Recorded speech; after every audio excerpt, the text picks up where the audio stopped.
What's going on, everybody? And I would like to welcome you back to the channel. And guess who we have here today? The man himself. If I could play the song Welcome Back, I would play the song Welcome Back. But we have Micah Brown here with us today. Go ahead and introduce yourself, Micah. What's going on, guys? Micah Brown, game director at Maximum Games, working on Maximum Football. For those of you who don't know, for those of you who already know me, nice to see you again. Yes, sir. And we have, which a lot of you guys might not know, my son. He goes by the name of Turkey Lips. That is I. I am Turkey Lips, and or Isaiah, competitive Fortnite player and content creator here at SGN. Yes, sir. And once again, just like to welcome you back onto the channel. Now, early access is less than a month away, and thank God you don't have to answer the questions from the screaming mob anymore of when the game is going to release. So I'm sure that's a big weight off your shoulder. So what improvements have been made to the game since Steam's Next Fest beta? So since Steam's Next Fest beta, we've made improvements everywhere. The entire game's been improved. So we mostly focused on things that people complained about and fixing a lot of those. So coming out of that Steam Fest, Next Fest beta, a lot of people thought the game was a little too slow. We addressed that problem during Steam Fest, and we sped up the game a little bit. When we did speed it up, other things kind of broke, and also we didn't. When you speed up a game, you need to really tune it. You need to really pay attention and fine tune it. So we did a really quick speed up just to get it out there and see what people thought. And then for basically the next month, we were trying to get it right, which is really fine tuning, making sure that every animation is working at this speed, that all the interactions are working at that speed, commentary, triggers, everything in the game is working at that faster speed. So a big thing that we did coming out of the Next Fest beta was just speed the game up, tune everything to make sure that everything is running smoothly, as smooth as we could get it. Um, and that was kind of our main goal. From there was just the speed of the game, but there was a ton of other things that we fixed. So we've implemented hundreds of new animations for everything from quarterback passing, defensive movement, turns, locomotion. We have another sprint in there. So like I said, as I go, a lot of it was just addressing the feedback, and there were a lot of bugs in the Next Fest playtest. There was quite a bit of bugs, and we knew that going into it. But we were sort of in a situation where we just wanted to get the game out to people to test it and tell us what they thought, tell us if they found any exploits, any bugs that they found. So we figured let's just put it out Next Fest, and there'll be some bugs and problems, but at least we'll get a ton of feedback, and we'll have a better idea of what needs to be fixed, what needs to be improved on. And so since then it's just been a ton of polish, lots of polish. I wouldn't say we have very many new significant features or mechanics that we've built, because we pretty much just been trying to get everything wrapped up for early access, which is in less than a month, as you said a minute ago. So, a lot of this is just smoothing out animations, making sure animations blend into each other better, making sure that a lot of little things are fixed, like when a receiver catches the ball and he's running out, he's running towards the sideline. Does the animation is it such a long animation that it brings him, out of bounds, or can he stop quick enough to turn? So, there's hundreds, if not thousands, of animations that we had to go in and fine tune and tweak and make sure that they're not interrupting gameplay. There's also AI updates that we've made, tons of AI updates to get defenders in the right places during pre-snap, post-snap, while the ball's in the air. Lots of head turning. So a big thing that makes the game look real is just players looking at things correctly, looking at the ball while it's in the air. There's still there's still a lot of work we have to do with head turning. Sometimes they'll turn their head weirdly or a little too far. Drives me nuts. But we've made tons of improvements. When you play the game in about 3 weeks, you're going to notice quite a bit of improvements. It's going to feel more solid. It's going to feel more polished. It's going to feel more together, less janky. Overall, it'll just feel like a more solid product. Now, a quick question. How difficult is it? Say you added another running animation into the game. And I don't think that people understand that like when you're keying this out and you're mapping this, like everything has to be taken into consideration, correct? Like if the user's running with the running back and he jukes to the left or juke to the right, it's just not like some magical thing happens. You have to actually each frame drop that new running animation that you add into the game and make it look believable, make it look smooth, and that's a process. Correct? Okay. Absolutely. Absolutely. Yeah. The running animations it's much harder than it looks. So we have recorded about 15 really high quality running animations, and 3 of them are from ex-NFL players. About like 8 of them are from ex-college players of different various sizes, various running styles. Lots of really nice, really good looking sprints that we have, good looking runs that we have, Mm-hmm. jogs. But they don't always get into the like when you get them into the game, they don't always work the way you want them to work. The way you have to set up a running or a sprinting animation to where it loops over and over, because let's say you have a running animation where it's 3 steps or 5 steps or 8 steps, whatever it is, it's going to loop, right? So you get to the animation plays and then it loops over, and it all has to match. So the final step of the loop has to match the first step of when it loops again, right? Yes. So that way everything Okay. syncs. Yeah. So it So coalesces into one animation. exactly, and then sorry. Oh no, go ahead. No, go ahead. And then you have to make sure that it blends into to your juke or your spin or your turning animations and all of these basic running animations. So basic running and turning, anything you do that just moves the player around, is called basic locomotion. And getting a lot of that locomotion correct is crazy. It's incredibly hard because it's all interconnected. It's intertwined. And if you change the speed of your turning animations, sometimes it doesn't blend with the running animations correctly. Mm. And so there's a lot of things that you have to get right. So, and one thing to keep in mind is, of course, the user has the controller in their hand, and they're at any moment when they're sprinting, they can just press left, or they can press right, or they can juke, or they can do whatever they want. So, if you're in the middle of a sprinting animation and your right foot, can't see me, I'm touching my right foot. Your right foot is behind you, pushing off the ground, right? Your left leg is in front of you. Your right foot is behind you, pushing off the ground, about to get up off the ground. And right in that moment, you as the user, you hit sharp left, or let's a better example, you hit sharp right, right? And so now you have your right leg behind you, and you need to turn to the right really sharply. How do you handle that? Yeah. Do you immediately just snap the player into the right turning animation, so the right leg immediately just snaps to the front, so that their left leg can go behind them, and then they can quickly turn to the left? Because if you just snap them, people are going to complain that you have so much snapping in the game that nothing looks realistic. Or do you wait for the player to get his leg in the right position so that it blends smoothly into that next animation?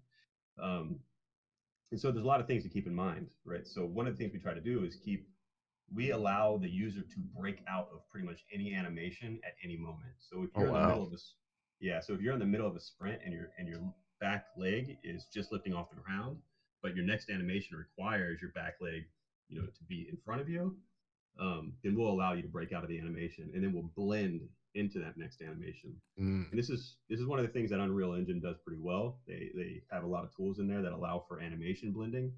So a lot of times it does blend very nicely, but there's moments where you'll see some weird stuff, and Yeah. you Like probably clipping. seen, yeah, clipping, Yeah. and just weird little movements. And if you look closer, you can see it's like, okay, he's blending. This player is blending from a sprint to a juke, and something looks weird about it, but it's only a split second. You can only really tell in slow motion. Um, and so a lot of the problem is that when you record these long, beautiful sprinting animations, they don't look good all the time when you chop them into like 5 steps and then loop them, Yes. right? It doesn't always look great because you're looking at it and you're like, all right, well, a player doesn't. And when you start to break it down and understand how a player runs, the beginning of their sprint is completely different than the middle of. If they're doing a 20-yard sprint running away from the defender, the beginning of that sprint looks way different from steps 1 through 3 look entirely different from steps 3 through 10.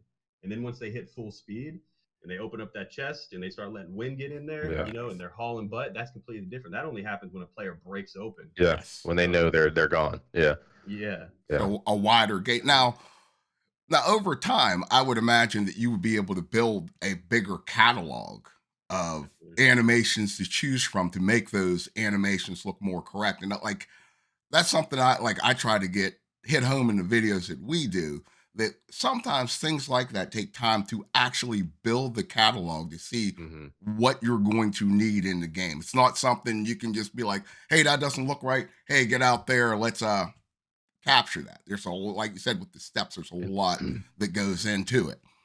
And you did mention like whenever they were testing it, you were scaling like the speed of the game. So you're like taking into account where people like if you have potential consumers where they're like, oh, it's I feel like the pace of the game might not be moving where it's at. Then you have to consider whether or not that animation looks good upscaled. And I remember the animation that you showed the previous time you were here with the catching animations, like trying to figure out when the ball's in the air, if it's gonna like you don't want it to morph into somebody's hand. You have to consider like if you upscale the speed of the game, it's not like the ball isn't included. So now the ball, when you let go of the ball, it's gonna like rifle across the screen. It's like there's a lot of moving parts to go. It's pretty interesting that you break it down really, really well, though. To be honest, it's like I can visualize it. That it's wild to hear so many variables going into it.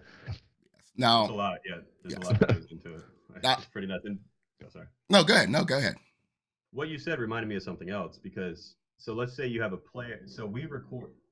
If we have a very beautiful sprinting animation from like an NFL receiver or post an ex-NFL receiver, and it just looks perfect. If you try to apply that to a slow player in the game, it doesn't always look right. That's what I was thinking, the scale. Yeah, you can't just slow the animation down and expect it to look correct. A lot of times the player looks like he's sliding when that happens, or it just looks goofy. You just have to get a slower player in real life, have him run the sprint, and then get that applied to slower players in the game for it to look correct. You got to really find an actual 73 overall to run a 70. Yeah. Now here's a question: like when you do these motion captures, do you get like the big boys, some large chunky guys in there to do movements? Yeah, we have a few, but we haven't had the chance to actually make those.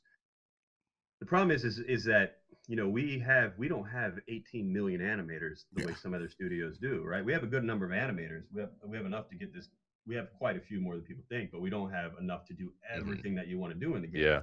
And so getting a sprint correct takes an animator that is very talented, first off, very talented, and then they have to get it into the game and see how it works. It takes a lot of focus to get a sprint correct. And when you're focusing on a sprint, you're not focusing on something else, right? You're not focusing on tackles. You're not focusing on catching animations. You're not focusing on all these other things. So for us, we have trade-offs. It's like, okay, do we put all of our time into the sprints and everything else starts to suffer? Or do we just say, hey, we got one sprint that looks really pretty good right now.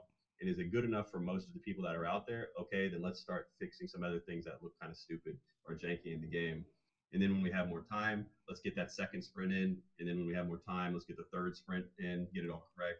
So, if we had, 20 more, 10 more animators, 15 more animators, I would put them right now. I'd be like, okay, here's, 5 of our sprints, get them into the game. If it takes you another month or two, whatever, get them into the game. Let's tune it up for the next month or two. And this is all you're working on. But we just don't have, we don't have a million animators to just dedicate them to all these different specific things. Yeah, and I don't think a lot of people understand how difficult replicating the human anatomy is. Like, I went to the Art Institute of Pittsburgh, and one of our teachers told us that the hardest thing that you will draw will be the human anatomy. You have like so many variables to deal with. But let me ask you some questions from members of our Discord and on the on our YouTube channel. I'll put it out there for some questions that they wanted answered. And this one is from Hawkeye Assassin. Says, will they have the broadcast camera view to play on like Madden and 2K Sports? And he says, my question never gets asked, and I'm still seeking an answer. Poor guy. But I've answered that question 10 times.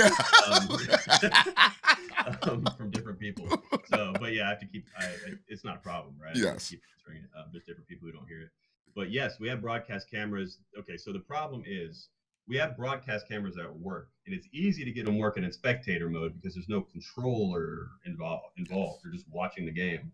As soon as you change the camera, so right now the camera's behind, the running back and the quarterback. As soon as you turn the camera to the side, when you press up on your joystick, it's no longer sending the guy up, right? You need to press sideways on the joystick to send him up. So we can move the camera. We can move the camera as granularly as we want to, right? If you want to move it 1 centimeter, another centimeter, whatever, we can do that. Yes. But now the controls have to match. You have to you have to get the controls to match every camera angle. Yeah. And there's some UI as well that has to match the camera angle. I'm not going to go into it, but there's a couple little UI elements that have to as well. And so we need to make sure all of the controls work perfectly. The UI looks perfectly from every single broadcast camera angle you take. So for that reason, we decided to just get the spectator broadcast camera working for early access. And then during early access, we're going to start getting the cameras to work so that by the time we get to console like PlayStation and Xbox, which is just a few short months after we go on Steam, a few short months after that, we're going on the platform. After that, we're going to be working on it, and we'll have spectator mode playable. Sorry, not spectator mode. We'll have broadcast cameras working when you're actually playing the game. Okay, cool. Now, the next one is from Dauntless Phoenix, and he says, will there be a European tier system as a playable option for franchise mode? I don't know what a European, if that's a soccer, so soccer relegation? Yes. Okay, soccer relegation. We have that in Dynasty right now, actually. There's a bit of a relegation we have in Dynasty where the worst team in a conference, so the different conferences in Dynasty are better or worse than each other, depending on how good the teams are within that conference. Yeah. And in Dynasty, the better your conference is, the more money the conference gives to each team within their conference as well. Just a little side note. Okay. But, so, we have Dynasty, and the conferences so if your team is the worst team in your conference, then you can get relegated down to the next conference that's below your conference. If your team is the best team in your conference, you can get relegated up to the conference that's right above your conference. So that's kind of European soccer. Yeah. Can I ask you a question, Micah? Yeah. When in the hell did we start putting soccer in our football? Yeah, I like the relegation. I like the relegation. I'm not a big soccer fan. I just had to put that out there. Hater. Yeah. He said, yeah, me either. Just right, turns around, he has like a soccer ball right off cam. He said, me either. All righty. Have you ever seen Wrexham, the show, by any chance? No. No, okay. It's a show about is that Ryan Reynolds' team? Right, yeah, Ryan Reynolds' team. There's a whole it's a show about it, and it's the first time I actually learned about relegation. And when I heard about it, I was like, this is such a great idea, because you can basically just form your own team with all your friends, go into like the bottom tiers of their whole system, and if you keep winning, you can rise all the way to the top. Oh wow, that's actually pretty cool. Yeah, it's pretty cool. All right, the next question we have is from Baby Muscle 87. He says, will we be able to add custom music via MP3 files for menu and on-field music? Which I just want to expand on it. I think that's a cool feature, because that's something that they used to have in Fight Night back in the day. Fight Night Champion. 360. You could burn CDs onto your Xbox and then make them your character's intro. I thought that was the coolest thing in the world, dude. Yes. That was cool. That's a surprisingly good question. Yes. Yeah, so you can't do that at launch. You're not gonna be able to do that, and by the time we get to platform, that's not gonna be working either. So with things like that, that's sort of making an Arma style customization, because Arma has tons of customization. Oh man, if you've ever played it. Oh yeah. So we could do something like that in our game where everything is customizable. You can change out all the audio files. We create a giant library of all the audible, and then you could change it out. We could do that. It just, it would take time to get that working. And it really just depends on how many people are requesting it at this point. Yeah. So obviously we keep our ear to the ground, and we listen to what everybody's saying. And so if we see that, hey, there's a lot of people that really want to import their own audio or whatever else, because there's, people want to import more than just audio files. There's people out there that want to import 3D models and like that. And if we find that that's what a lot of people are trying to do, then that's what we'll build. But it hasn't been huge. It's been requested a few times, but again, we have to do trade-offs, and it's not nearly as requested as much as like physics or as much as sprinting, and so our focus goes on the things that people are asking for the most. But like I said, if there's naturally, enough if there's hopefully we get it out into the ether now. Like, we'll see. Yeah. Now we have, this is definitely a big boy question right here. It's from Dolomite73. It says, how comprehensive will the game stats be? Will offensive linemen have blocking stats, QB hurries in game, and pass targets for receivers? We have pretty much every stat. There's some obscure stats that the NFL keeps that we don't keep. Um, and blocking is kind of hard to. They don't really have much. I know they have pancakes. We have pancakes for blockers, and we have how many times the QB has been rushed and sacked. We have all the normal stats and all of the combined stats, the comprehensive, like a lot of the like combined stats. We have those as well. Team stats, player stats, and you can see your opponent stats, all this stuff. And we track historical stats, like in Dynasty. We basically track everything: coach wins, coach losses, bowl game, like who won the bowl game 5 years ago. You can go check that out. Um, so we do keep a lot of stats. There might be some obscure stats that we don't have, but I believe we have everything pretty much. Yeah. There might, yeah. Well, I'm just going to tell Mr. Dolomite, you're just going to have to understand what I used to tell our linemen. You are the unsung heroes. If you're a lineman, don't expect anything. just go out there and do your job. All righty. The next thing, and we'll use this as a little bit of a segue, is I know that Maximum Luke is putting together a team over there, Maximum University. Now, is this going to be something that you guys are going to showcase, like in the Discord on the Maximum channel, like on his Twitch channel, like weekly? And is this going to be something that other content creators can submit their teams into, be involved in the league? I'm not sure what he's doing with that. I haven't talked to him about it. Yeah, I've seen him. I've seen the pictures and the stuff being posted in the Discord, but I'm really not sure. I'll have to ask Luke about that one. But well, if he watches this, I'm putting out a challenge to you, Luke. We want SGNHUB Tech, and we want to be in your conference. We want to be in your conference. We're in Maximum Universities.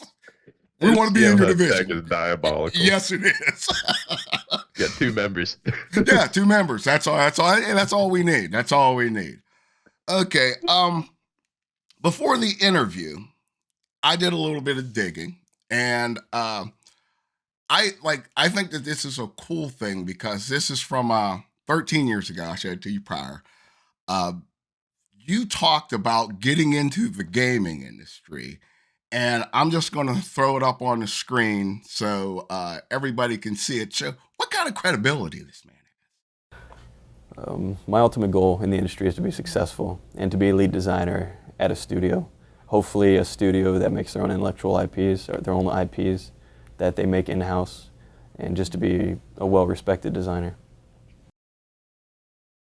You want to be a well-respected designer. You're looking forward to working for indie studio, and like have you set out to do everything that you've wanted to do in the gaming industry right now?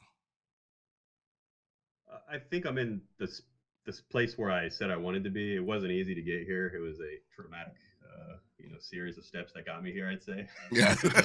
a long road here. I left the industry for a few years, got burnt out, and then came back into it. So, there's a dramatic story in there somewhere. But I'm glad that I'm glad I'm here. It doesn't matter to me much if I'm respected. I guess back then that was a big deal to me. It's like an Italian mob boss. I just want some respect, you know what I mean? A little bit of respect on my name. A little respect. Maybe back then I felt disrespected or something, and it was a big deal to me. But I just want the game to do well. I want to, I'm already proud of the game. This is what I tell people internally all the time.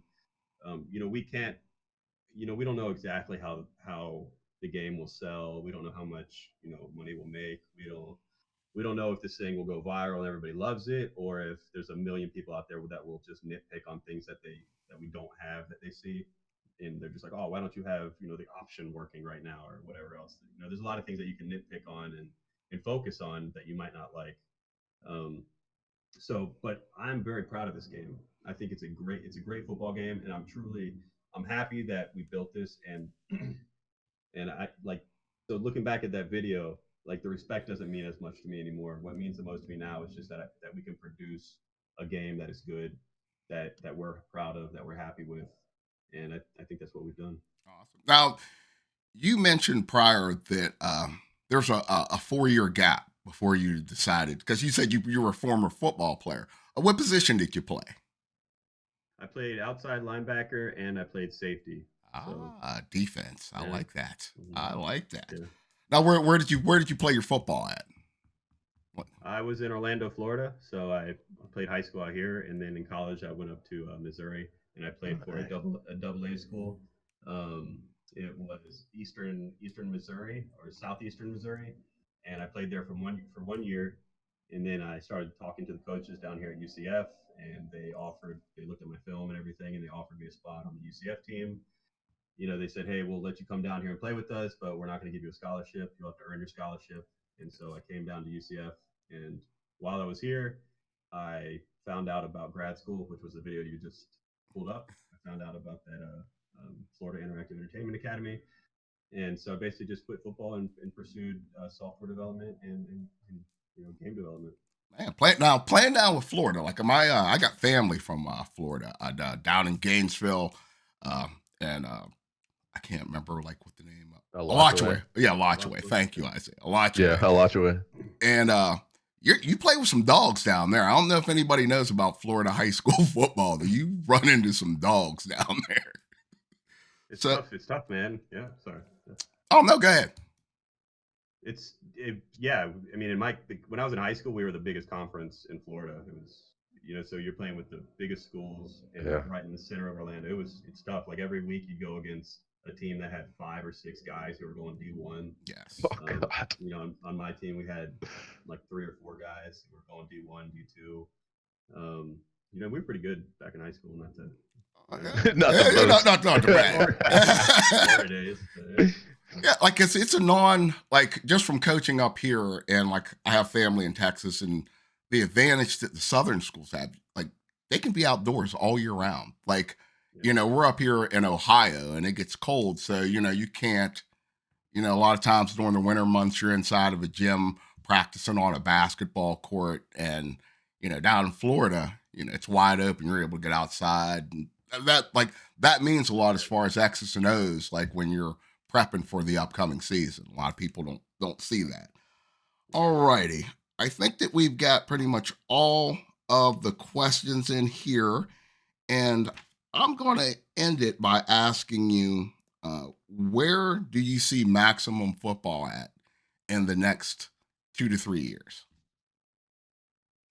So the next 2 to 3 years, we have a very, very huge roadmap right now of features that we plan on getting to. So for the next 2 or 3 years, our goal is to just keep knocking out those features. So anything that we're missing right now, most just basic gameplay that we might be missing right now, is the first thing that we're going to start working on. So a lot of the misdirection plays that we don't have, so misdirection or trickery. So option plays, screens, play actions, a lot of those things that we're missing right now, we're going to get those right in the game.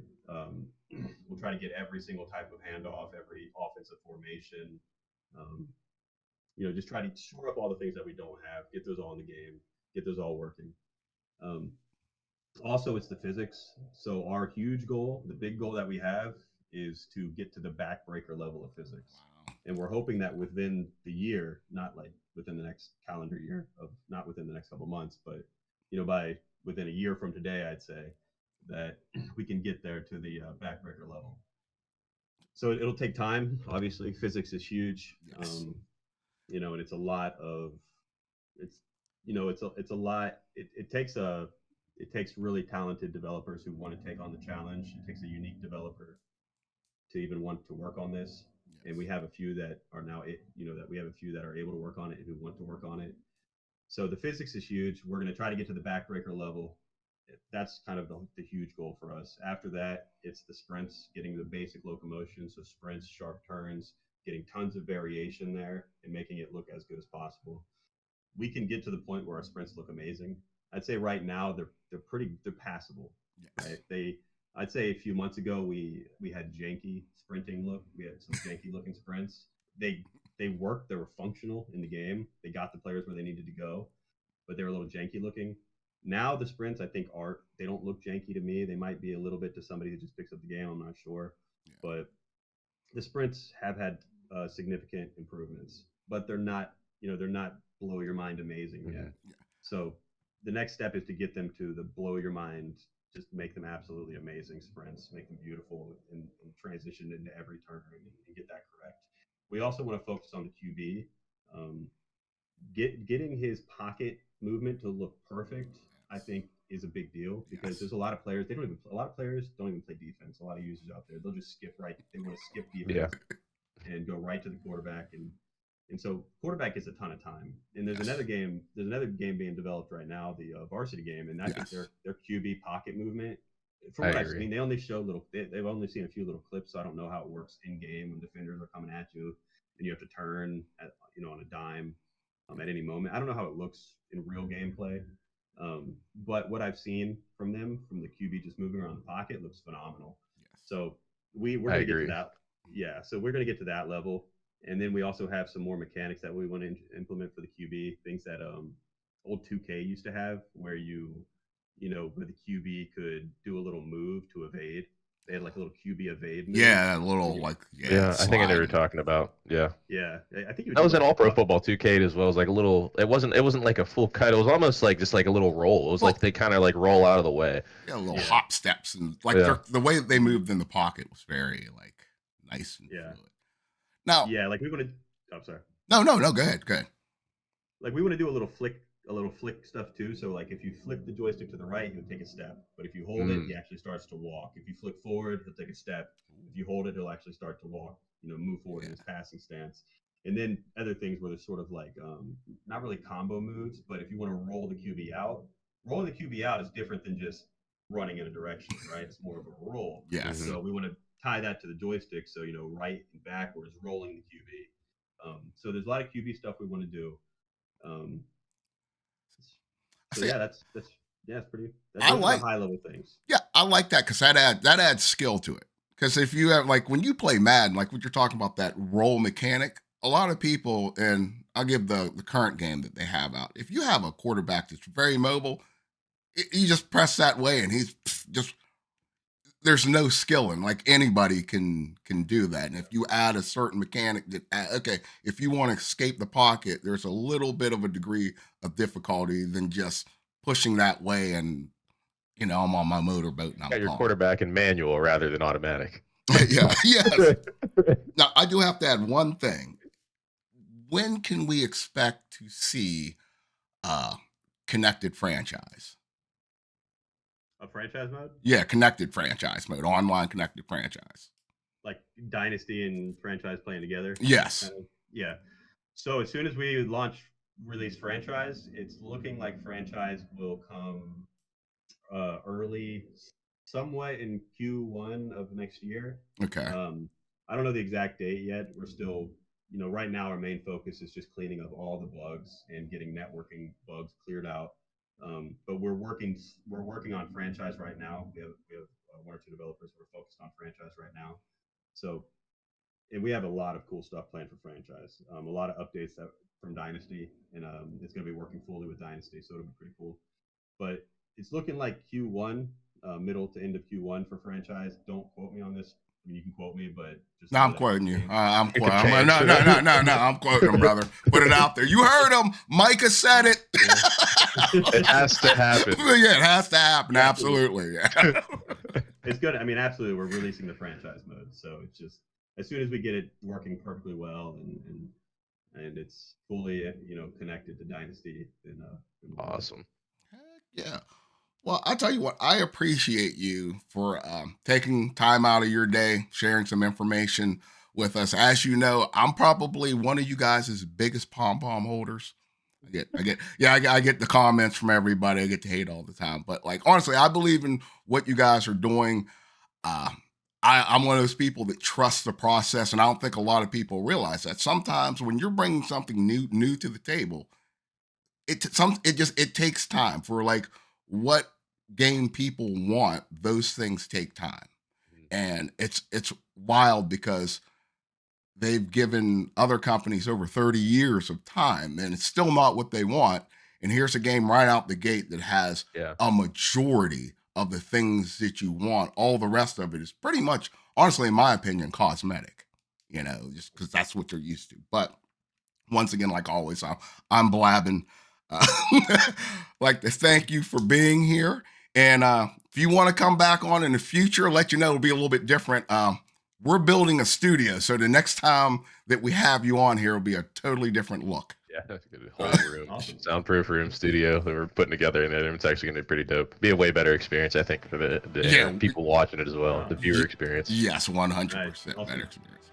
But I guess, go ahead. Anything you want to say in closing? No, yeah, just bring me back. I'd love to see the new studio. I love talking. Of course. Heck yeah. Well, I will end this like I always do. I guess until next time, everybody out there, I will see you either in the ring or on the field. Peace.